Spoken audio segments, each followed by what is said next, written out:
बच्चों, आज हम मणिका के 8वें पाठ को पढ़ेंगे, यानी अष्टमः पाठः।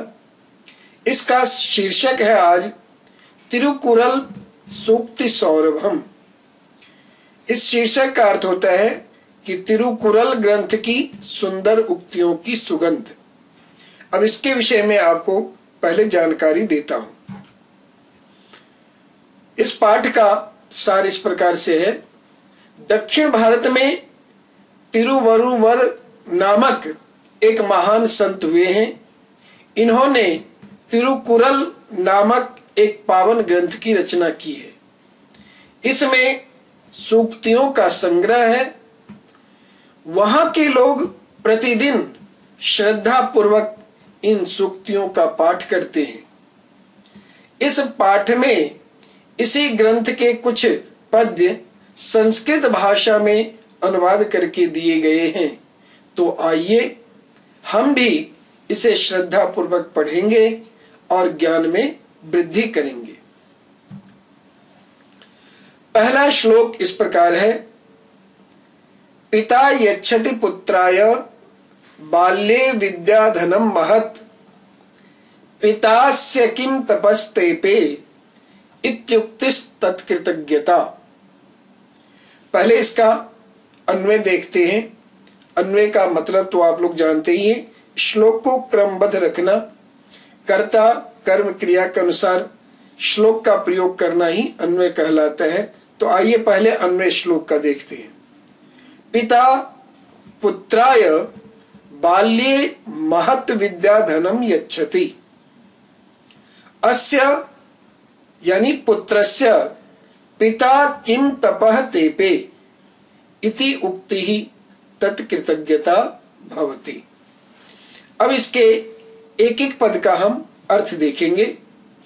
अर्थ इस प्रकार है। पिता यानी जन्मदाता, पुत्राय पुत्र को, संतान को। पुत्र से तात्पर्य यहाँ पर संतान से है, पुत्र या पुत्री कोई भी हो। बाल्य बचपन में, बाल्यावस्था में, महत् महान, श्रेष्ठ, विद्याधनम विद्या रूपी धन को यच्छति देता है। यानी जन्मदाता, जो जन्मदाता यहाँ पिता से माता पिता दोनों लेंगे। माने माता पिता अपने संतान को बचपन में श्रेष्ठ विद्या रूपी धन देते हैं। माने बहुत प्रयत्न करके, बहुत तपस्या सह करके अपने बच्चे को पढ़ाते लिखाते हैं। फिर अस्य इसके, इसके किसके? पुत्रस्य, पुत्र के, माने इस पुत्र के पिता, पिता ने किम क्या यानी कितनी, तपह तपस्या की, कठिनाई सही, यह इति यह उक्ति ही कहना ही, तत् उनके प्रति कृतज्ञता भवति कृतज्ञता होती है। कृतज्ञता मतलब उनके एहसान को याद रखना।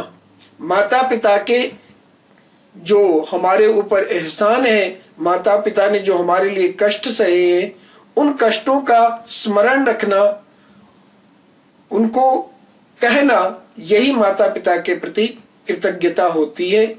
यदि ऐसा नहीं करते हैं तो इसके विपरीत यदि माता पिता को दोष देते हैं, तो यदि माता पिता को भला बुरा कहते हैं तो कृतज्ञता कहलाती है।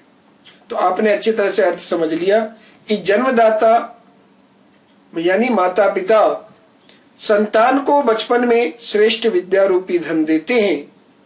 इसके यानी इस पुत्र के पिता ने कितनी तपस्या की, कितना कष्ट सहा।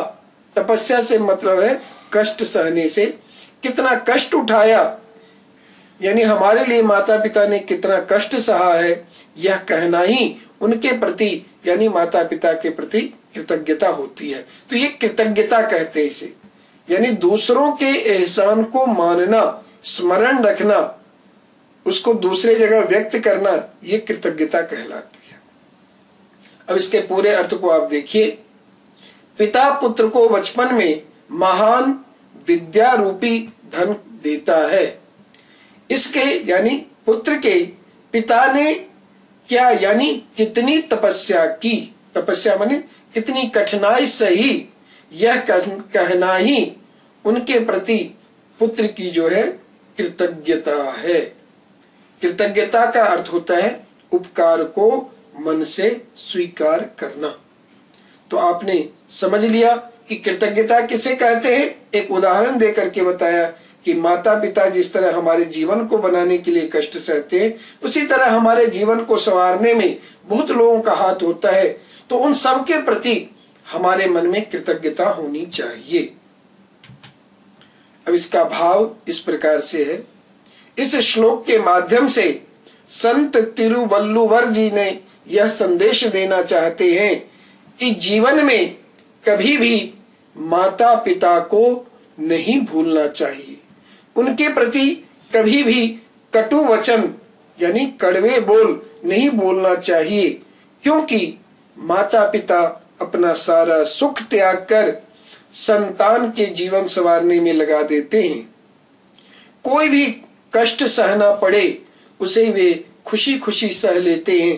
इसीलिए पुत्र को चाहिए कि उनके इस एहसान को माने। पुत्र के मन में हमेशा यह भाव रहे कि माता पिता ने हमारे लिए बहुत कष्ट सहा है।